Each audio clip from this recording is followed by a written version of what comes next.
Snuff Bihar के नाम से प्रसिद्ध और चर्चित यूट्यूबर मनीष कश्यप ने बीजेपी का दामन थाम लिया है। जी हां, आज उन्होंने दिल्ली में मनोज तिवारी की उपस्थिति में बीजेपी में वो शामिल हुए हैं और उनका कहना है कि उनकी मां जो है वो पीएम मोदी की बहुत बड़ी फैन है और उनकी मां ने उन्हें उनसे ये बातें कही कि मैं तुम्हें पीएम मोदी के हाथों में सौंप रही हूं, जाओ और देश को बचाओ, जो देश में गंद फैली हुई है उसे मिटाओ। ऐसे कहते हुए भावुक भी नजर आए।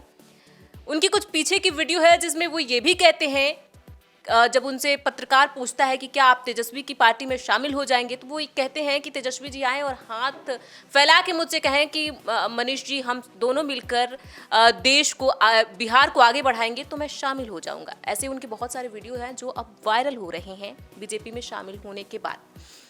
लेकिन एक सवाल और है कि क्या मनीष कश्यप के बीजेपी में शामिल होने के बाद से तेजस्वी की मुश्किलें बढ़ सकती हैं? इसी पे खास चर्चा करेंगे। हमारे साथ हमारे सहयोगी भूपेन है। भूपेन, जिस तरीके से मनीष कश्यप बीजेपी में शामिल हुए हैं और अब ये भी बहुत सारे लोग कहीं ना कहीं कयास लगा रहे हैं कि बीजेपी को एक अच्छा प्रवक्ता मिल गया, और ये भी बोला जा रहा है कि क्या तेजस्वी की मुश्किलें बढ़ सकती हैं?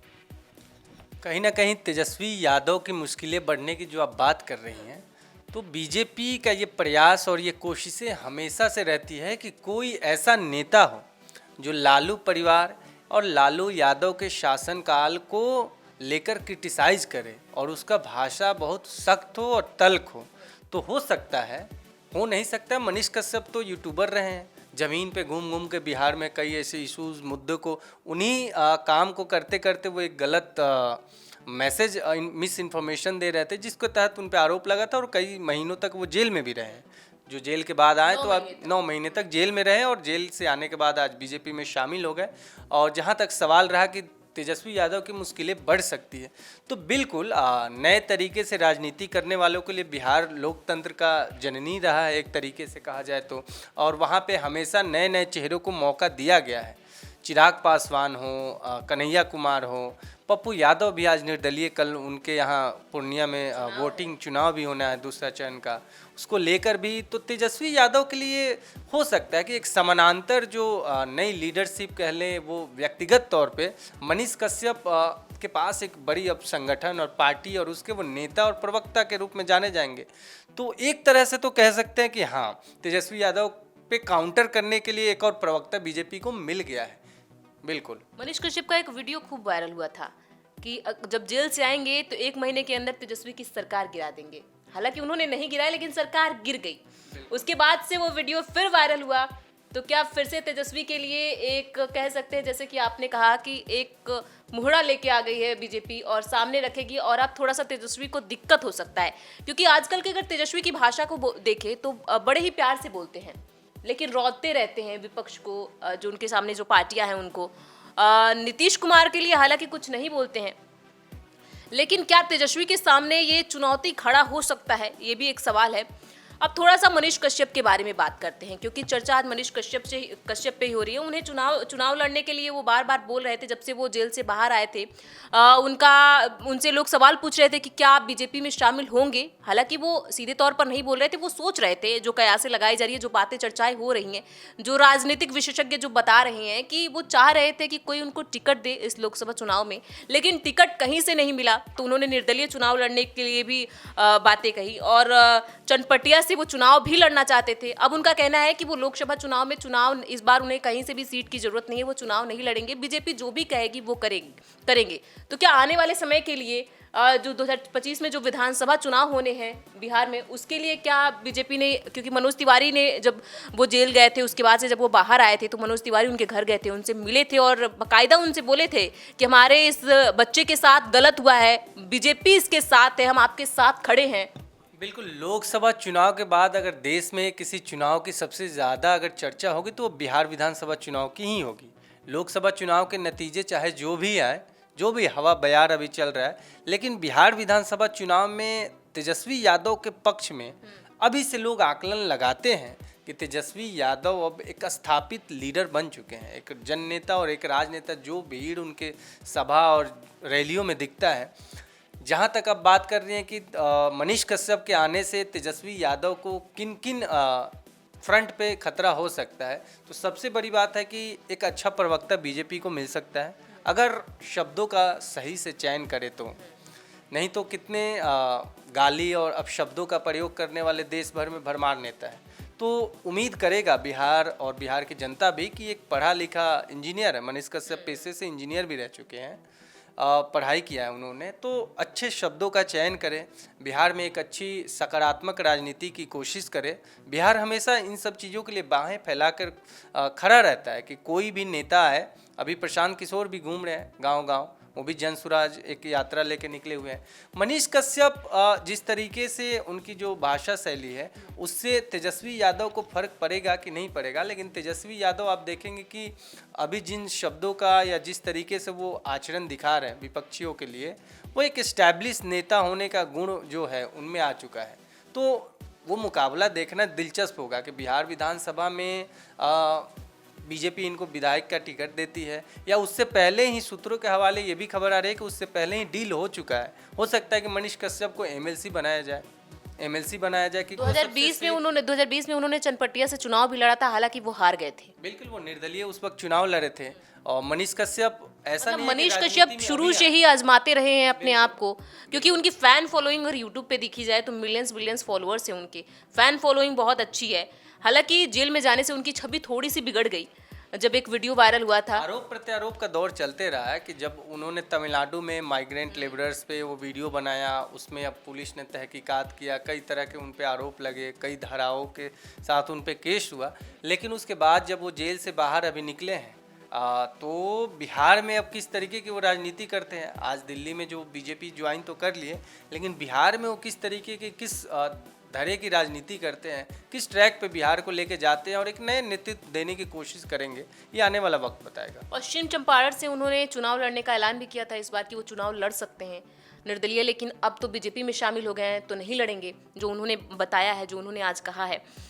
लेकिन सवाल ये भी है कि क्या मनीष कश्यप 2025 में चुनाव लड़ेंगे, और लड़ेंगे तो कहाँ से लड़ेंगे, ये भी सवाल है। सामने कौन होगा, बीजेपी किसके खिलाफ उन्हें उतारेगी मैदान में? ऐसा तो हम लोग आकलन नहीं कर सकते हैं, क्या तेजस्वी यादव के खिलाफ लड़ा देगी, ये मनीष कश्यप भी नहीं चाहेंगे। लेकिन मनीष कश्यप अब जो बीजेपी में आ गए हैं तो उससे मनीष कश्यप का फैन फॉलोइंग और बढ़ेगा ही, उससे घटेगा नहीं। और उनके पास एक बड़ी पार्टी और संरचना और संगठन मिल गया है, तो वो जरूर तेजस्वी यादव को व्यक्तिगत तौर पे जमीनी स्तर पे फाइट नहीं दे सकते, लेकिन अभी शाब्दिक स्तर पे और जो एक प्रवक्ता की जो छवि होती है उनके नीतियों पे, उन पे काउंटर कर सकते हैं, उन पे राजनीतिक कटाक्ष कर सकते हैं और बहुत बेहतर तरीके से कर सकते हैं। अगर आप मनीष कश्यप को सुनते हैं, उनके यूट्यूब चैनल को फॉलो करते हैं, तो आपको पता होगा कि वो लोग जाते हैं, सड़क के बारे में बताते हैं, ना सिर्फ बिहार में बल्कि दिल्ली में बहुत सारे शहरों में वो घूमते रहते थे।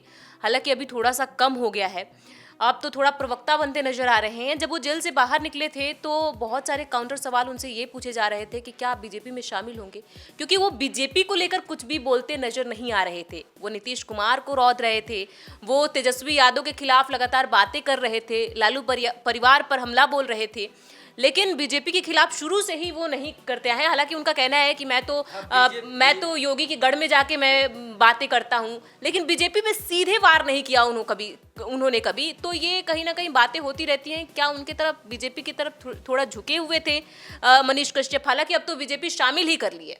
बिल्कुल, अब बीजेपी के पास दो फायर ब्रांड प्रवक्ता हो सकता है। पहले से सम्राट चौधरी हैं जो राजद परिवार पे और राजद के और लालू राबड़ी के पुराने शासनकाल को लेकर के जिस तरीके का शब्दों का चयन करते हैं, तो वैसी ही उम्मीद बीजेपी को शायद मनीष कश्यप से भी हो सकती है कि मनीष कश्यप भी सम्राट चौधरी की तरह। आपको ऐसा लगता है कि मनीष कश्यप चाह रहे थे कि उनको कहीं से सीट मिले और किसी भी पार्टी से मिल जाए, क्योंकि जिस तरीके से बड़ी नरमी से बात कर रहे थे कि कोई भी दे देगा, हाथ मिला लेगा और बोलेगा कि बिहार की विकास में आप मेरे साथ काम करेंगे तो मैं काम करूंगा, लेकिन हार पाँच के जब किसी ने नहीं दिया तो क्या वो बीजेपी में शामिल हुए? किसी के पास बहुत कुछ होता है तो उसको खोने का डर होता है, लेकिन मनीष कश्यप जमीन से उठे हैं, बहुत ही साधारण मध्यम परिवार से ताल्लुक रखते हैं। बात बोली तो मुझे याद भी आया, उन्होंने ये भी बोला है कि बीजेपी ना सिर्फ देश में बल्कि पूरी दुनिया में जो पीएम मोदी हैं वो एक नंबर के नेता हैं, उन्हें लोग खूब पसंद करते हैं और एक वही पार्टी है जो गरीब के लड़के को इतना बड़ा अपॉर्चुनिटी दे सकती है, उसे अपनी पार्टी में शामिल करा सकती है। मैं इसे सीधे तौर पे बीजेपी का प्रयोग समझूंगा मनीष कश्यप को कि एक यूट्यूबर को अपने पार्टी में शामिल करके और इतने बड़े बैनर पे और इतने बड़े, क्योंकि बीजेपी आप देखेंगे कोशिश करेंगे तो 15 साल 20 साल से जब से वो एनडीए गठबंधन की सरकार बिहार में चल रही है 2004-05 से, उस वक्त से नीतीश कुमार के अलावा एनडीए का कौन चेहरा होगा नीतीश कुमार के बाद, या भाजपा पार्टी के लिए एक विशेष व्यक्तिगत चेहरा उस पार्टी के नेता कौन होगा, आज तक वो चेहरा बन नहीं पाया है। तो बीजेपी प्रयोगशाला अभी बिहार को उस तरीके से नेताओं के लिए, सम्राट चौधरी पे भी दांव आजमाइश की बीजेपी, लेकिन सम्राट चौधरी भी ऐसे पैन बिहार लेवल पे वो जन नेता बनने में अभी असमर्थ है, अभी तक तो नहीं बन पाया है। अच्छा, आप बोल रहे हैं कि कहीं ना कहीं लोगों की भाषा से कनेक्ट करना, उनसे मनीष कश्यप अच्छे से कनेक्ट कर पाएंगे, जैसे लालू परिवार बहुत अच्छे से कर लेते हैं। बिल्कुल बिल्कुल, मनीष कश्यप जो ज़मीन पे जिस तरीके से लोगों से उनका फ़ैन फॉलोइंग जिस तरीके से बढ़ा, जिन जिन मुद्दों पे वो बोलते थे, वहाँ के आम भाषा शैली में, भोजपुरी हो, मैथिली हो, मगही हो, अंगिका हो, वज्जिका हो, किसी भी भाषा में, किसी भी बोली में वो बोलते थे, तो उसका असर कहीं ना कहीं अगर वो राजनीति में उन सब चीज़ों को, उन गुण को आजमाइश करते हैं तो वो उनके लिए फ़ायदा होगा। बीजेपी के लिए कितना फ़ायदा मनीष कश्यप पहुँचा पाते हैं, ये आने वाला वक्त बताएगा।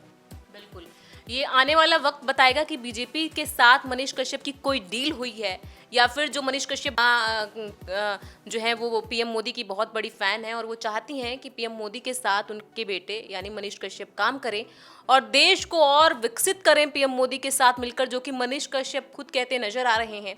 उनका एक तस्वीर भी है, एक वीडियो भी है, पहले वो देख लीजिए कि कैसे वो बीजेपी में शामिल हुए और क्या क्या उन्होंने बोला।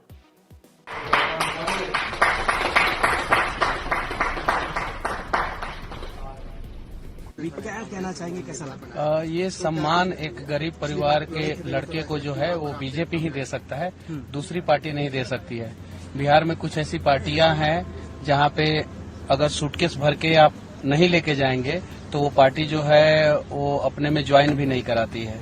बीजेपी एक ऐसी पार्टी है जो मतलब कि गरीबों का सम्मान करती है, हमारे जैसे युवाओं का सम्मान करती है, यूट्यूबर का सम्मान करती है, एक माँ का सम्मान करती है। तो बीजेपी एक अलग पार्टी है और दुनिया की इसीलिए सबसे सशक्त, सबसे बड़ी और सबसे मजबूत पार्टी बनी है, क्योंकि दुनिया के सबसे लोकप्रिय नेता नरेंद्र मोदी जी बीजेपी में हैं और वो जो है हमेशा ध्यान देते हैं कि कैसे हम लोगों को काम करना है। और इस वजह से जो है मेरी माँ जो है वो नरेंद्र मोदी जी की फैन है और माँ ने कहा, मनोज भैया बिहार आए थे, माँ से मिले और माँ ने कहा कि नहीं आपको मोदी जी के साथ काम करना है, इसलिए मैं बीजेपी ज्वाइन कर लिया। क्या आशीर्वाद और मार्गदर्शन जो है मतलब कि बस राष्ट्रवाद के लिए मैं काम करता रहूंगा। और जब मैं पहले भी राष्ट्रवाद के लिए काम करता था तो कुछ पार्टियां जो है मुझे फंसा के जेल में डाल दी थी, हालांकि कोर्ट में मुझे भरोसा था और बीजेपी के बहुत सारे नेतागण मेरा साथ दिए, मनोज भैया, संजय मयूख जी और सुशील मोदी जी, विनोद तावड़े जी का आशीर्वाद रहा। विनोद तावड़े जी से मेरी माँ मिली हुई थी, पत्र भी दी थी। तो विजय सिन्हा जी, ऐसे ऐसे लोगों ने बहुत साथ दिया, नित्यानंद राय जी ने साथ दिया। तो मैं आज जो है अगर जेल से निकल पाया हूँ सही सलामत तो माँ का आशीर्वाद और बीजेपी के अनेकों नेताओं का साथ, इसलिए मैं निकल पाया हूँ। तो माँ ने कहा कि नरेंद्र मोदी जी के साथ मिलकर आप काम कीजिए और मैं काम कर रहा हूँ। तो आपने देखा मनीष कश्यप बीजेपी में शामिल हो चुके हैं और उनका जो बयान है बहुत छोटी सी बात कही है कि मेरी माँ की वजह से मैं बीजेपी में शामिल हुआ हूँ और बीजेपी एक ऐसी पार्टी है जो गरीब को मौका देती है।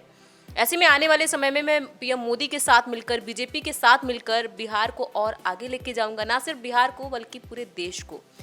आपको क्या लगता है आने वाले समय में मनीष कश्यप कहां से चुनाव लड़ सकते हैं? क्या मनीष कश्यप उसी पार्टी के साथ रहेंगे? क्योंकि बिहार में ये बातें बड़ी आम हो गई हैं, लोग पार्टी बदलते रहते हैं और ये बहुत आम हो गई हैं, जिसे देखो वो अपने हिसाब से पार्टी बदल लेता है।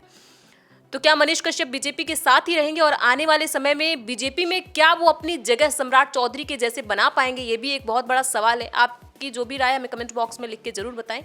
ऐसी ही चर्चाओं से जुड़े रहने के लिए देखते रहिए इंडिया न्यूज़।